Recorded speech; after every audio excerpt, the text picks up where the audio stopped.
कि ऐसे महंगाई में एकदम टेस्टी मिठाई खाना तो मुश्किल हो गया है। मिठाई तो मिल जाती है बट उसमें वो वाला स्वाद नहीं मिलता है जो आप और मैंने अपने बचपन में खाया था। तो आज मैं आपको बहुत ही महंगी मिलने वाली बाज़ार में जो मिठाई है वो कैसे घर पे सस्ते में आसानी से जो किचन में सामान है हमारे उसी से कैसे बना सकते हैं वो बताने वाली हूँ। लगभग 1 किलो मिठाई आप आराम से बना सकते हैं। इसके लिए ना तो आपको ज़्यादा मेहनत करनी पड़ेगी ना ज़्यादा टाइम लगेगा। बहुत ही टेस्टी मिठाई बनती है। आप जिसे भी ये मिठाई खिलाओगे वो गेस ही नहीं कर पाएगा कि इसे आपने घर पे बनाया। हर कोई पूछेगा कि इस मिठाई को आपने कहाँ से लाया है। तो चलिए बनाना शुरू करते हैं। हेलो दोस्तों, मैं रश्मि और आपका स्वागत है रे किचन में। और अगर आपने मेरे चैनल को अब तक सब्सक्राइब नहीं किया है तो सब्सक्राइब करें और बेल आइकन को प्रेस करना ना भूलें। यहाँ पे मैंने एक बाउल लिया है और साथ ही में इस तरह के मैंने छलनी ली है। तो सबसे पहले बेसन को जो है हमें छान कर लेना है। इस तरह से छानने से एक तो बेसन जो है एकदम अच्छे से निकल के भी आएगा, साथ ही में इसमें कोई अगर बड़ा चंक्स रहेगा या कुछ कचरा रहेगा वो भी अच्छे से छन जाएगा। अब ये दूसरा कप भी डालते हैं और सेम वे में इसे भी छान लेते हैं। तो पूरे बेसन को मैंने इस तरह से छान कर रेडी कर लिया है। अब हम इसमें 3 बड़े चम्मच घी डालेंगे। यहाँ पे आपको एक बात का ध्यान देना है कि यहाँ पे जो हम घी इस्तेमाल करेंगे वो हमें पिघला हुआ ही लेना है। अब हम इस तरह से बेसन में घी को अच्छे से मसलते हुए मिक्स करेंगे। मैं यहाँ पे घी का इस्तेमाल कर रही हूँ, आप चाहो तो यहाँ पे डालडे का भी इस्तेमाल कर सकते हैं, बट अगर आप डालडा भी इस्तेमाल करें तो उसे सबसे पहले पिघला कर फिर इस्तेमाल करें। तो इस तरह से हम दोनों हाथों से बेसन को रब करते जाएंगे। मेक श्योर कि पूरे बेसन में घी जो है लग जाना चाहिए। अब सेम चम्मच से मैं यहाँ पे 3 बड़े चम्मच दूध भी ले रही हूँ। तो दूध को भी हम 3 बड़े चम्मच ही डालेंगे। 3 बड़े चम्मच घी डाला था और ये 3 बड़े चम्मच मैंने दूध भी ऐड किया है। ध्यान रहे कि यहाँ पे हमें कच्चे दूध का इस्तेमाल नहीं करना है। ये नॉर्मल रूम टेम्परेचर वाला दूध है। नॉर्मल जैसे हम दूध को गर्म करते फिर ठंडा करके मैंने इस्तेमाल किया है।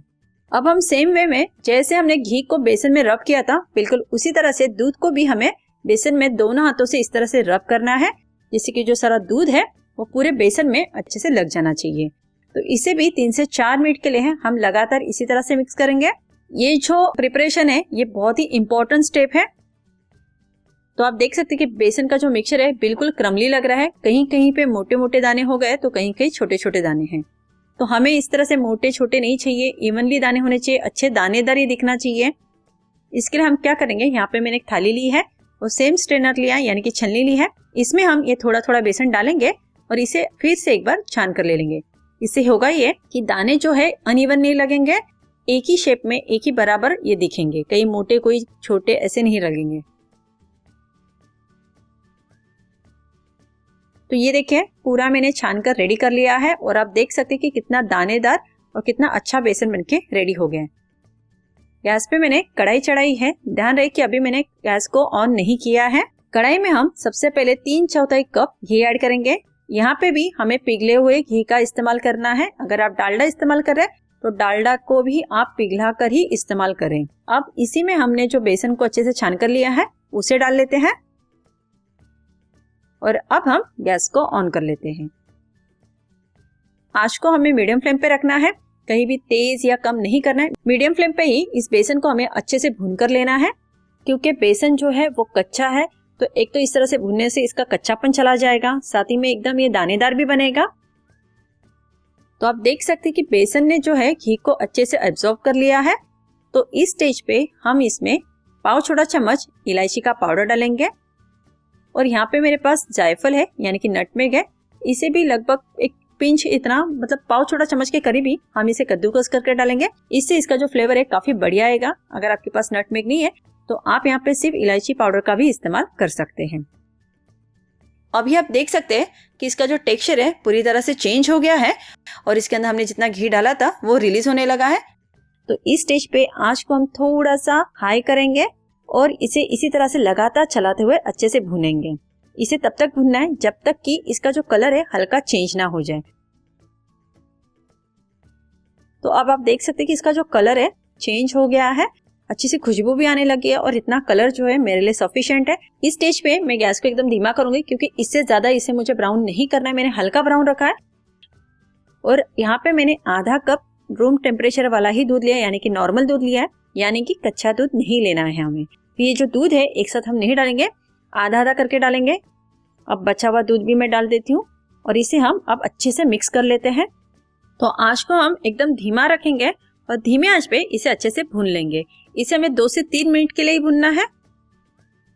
तो अभी आप देख सकते हैं कि जो मिक्सचर है पूरी तरह से ड्राई हो चुका है और बेसन ने दूध को अच्छे से एब्जॉर्ब कर लिया है। इसका कलर भी एकदम ये बिल्कुल हलवे जैसा लग रहा है। तो इस स्टेज पे अब हम गैस को ऑफ कर देते हैं और इसे हम साइड में रख देते हैं। इसे हमें हल्का ठंडा करके लेना है। ध्यान रहे इसे पूरी तरह से ठंडा नहीं करना है, हल्का गर्म होना चाहिए। तो इसे साइड में रखते हैं। चाशनी बनाने के लिए मैंने यहाँ पे एक बर्तन लिया है। इसमें हम 1 कप चीनी डालेंगे और 3/4 कप हम इसमें पानी डालेंगे। गैस को ऑन कर लेते हैं, इसे मिक्स कर लेते हैं। कुछ हम इसमें केसर के धागे डाल लेते हैं। आपके पास केसर नहीं है तो आप बिना इसके भी इसे बना सकते हैं। इसे मिक्स कर लेते हैं और इसे अच्छे से बॉईल होने देते हैं। तो चाशनी में आप देख सकते हैं कि अच्छा सा उबाल आ चुका है और यहाँ पे जो चीनी थी वो भी अच्छे से मेल्ट हो गई है। बट अभी भी ये एक तार वाली चाशनी नहीं बनी है, तो इसे और 2 से 3 मिनट के लिए पकने देते हैं। तो यहाँ पे मैंने इस तरह का मोल्ड लिया है। आप चाहो तो कोई थाली में भी इसे सेट कर सकते हैं। तो यहाँ पे सबसे पहले हम घी लगा लेते हैं चारों तरफ से। यहाँ पे मैंने बटर पेपर का इस्तेमाल किया। आप बिना बटर पेपर के भी इसे बना सकते हैं। इससे इसे डीमोल्ड करना आसान हो जाएगा। तो ये देखिए चारों तरफ से मैंने इसे अच्छे से घी लगा लिया है। अब हम इसे साइड में रखते हैं और चाशनी को चेक कर लेते हैं। चाशनी थोड़ी गाढ़ी तो लग रही है, एक तार वाली बनी है कि नहीं। इस तरह से चिपचिपी भी लग रही है और एक तार भी इसमें बन रही है। तो अब हम इसे हटा देते हैं और हमने जो बेसन का मिक्सचर बना के रखा था उसे फिर से गैस पे चढ़ा देते हैं। ये देखिए ये अभी भी हल्का गर्म है। जैसे कि मैंने कहा था कि पूरी तरह से इसे ठंडा नहीं करना है, हल्का गर्म ही रखना है। अब करेंगे कि गैस को मैंने एकदम धीमा रखा है। हमने जो गर्मा गर्म चाशनी बना के रेडी रखी है, इस चाशनी को हमें इसके अंदर डाल देना है। गर्मा गर्म ही हमें इसे डालना है। इस तरह से लगातार चलाने से ये एकदम बैटर जो एकदम स्मूथ बन जाएगा। अभी आप देख सकते हैं कि पूरी चाशनी बेसन में अच्छे से मिक्स हो गई है और बैटर जो है काफी पतला हो गया है। मैंने यहाँ पे चीनी का इस्तेमाल किया, आप चाहो तो यहाँ पे गुड़ का भी इस्तेमाल कर सकते हैं। तो इस स्टेज पे इसे और भी ज्यादा फ्लेवरफुल बनाने के लिए मैं इसमें 2 से 3 बूंदे वेनिला एसेंस के डालूंगी। आप चाहो तो यहाँ पे रोज एसेंस भी डाल सकते हैं या बिना इसके भी बना सकते हैं। इसकी खुशबू से ये और भी अच्छा लगेगा। अब इसके साथ हम और 1 मिनट के लिए इसे पका लेते हैं। तो मेरे लिए एकदम परफेक्ट कंसिस्टेंसी है, परफेक्ट टेक्सचर हो गया और परफेक्ट इसमें ड्राइनेस आ गया है। तो अब हम गैस को ऑफ कर देते हैं और तुरंत ही गर्मा गर्म इस बैटर को जो है हमने मोल्ड को रेडी करके रखा है उसमें डाल देते हैं। अब हम करेंगे इसे अच्छे से, ये काफी गर्म है तो चम्मच की सहायता से इसे अच्छे से इवनली सेट कर देंगे। इसकी जो ऊपर की सतह एकदम चिकनी कर देंगे। तो देखिए इसे मैंने अच्छे से सेट कर दिया है। अब ये काफी गर्म है तो इसी तरह से इसे किचन काउंटर पे छोड़ देंगे। जब ये हल्का ठंडा हो जाएगा तब हम इसे गार्निश करेंगे। तो ये देखिए अब ये हल्का ठंडा हो चुका है, छूने लायक हो गया है। तो इसे गार्निश करने के लिए मैं यहाँ पे सिल्वर वखर लगा रही हूँ जिसे दिखने में खूबसूरत लगेगा। आप बिना इसके भी बना सकते हैं या फिर अगर आपके पास ड्राई फ्रूट्स है तो आप उससे भी इसे गार्निश कर सकते हैं। तो अभी भी ये बना नहीं है, अभी भी ये सॉफ्ट है। तो इसी तरह से किचन काउंटर पे छोड़ देंगे कम से कम 2 से 3 घंटे के लिए, जिससे कि ये परफेक्टली सेट हो जाए, जम जाए और उसके बाद ही हम इसके पीसेस कट कर लेंगे। 3 घंटे हो गए हैं, परफेक्टली सेट हो गया है और ये अब बिल्कुल भी हाथों में चिपक नहीं रहा है। तो अब हम इसे डिमोल्ड कर लेते हैं। तो सबसे पहले मैं छुरी से इस तरह से किनारों को छुड़ा लेती हूँ जिससे कि इसे आसानी हो डिमोल्ड करना। इसके पीसेस भी कट कर लेते हैं। तो देखिए कितने आसानी से ये डिमोल्ड हो गया है क्योंकि हमने इसमें बटर पेपर लगाया था। तो ऊपर का बटर पेपर जो है हटा देते हैं। और इसकी खासियत ये कि एक बार आपने इसे बना लिया तो 2 हफ्ते तक ये बिल्कुल भी खराब नहीं होती है। दिखने में जितनी टेम्पटिंग है खाने में उतनी ही टेस्टी है। तो ये देखिए थाली भरकर हमारी मिठाई बनके रेडी हो गई है। जितना हो सके उतना आसान तरीका मैंने आपके साथ शेयर किया है कि आप भी इसे आसानी से घर पे बना सके। अगर आपको मेरी ये रेसिपी इंटरेस्टिंग लगी है तो मुझे लाइक और सब्सक्राइब करके सपोर्ट ज़रूर करें और अपने दोस्तों में इस रेसिपी को शेयर करना ना भूलें।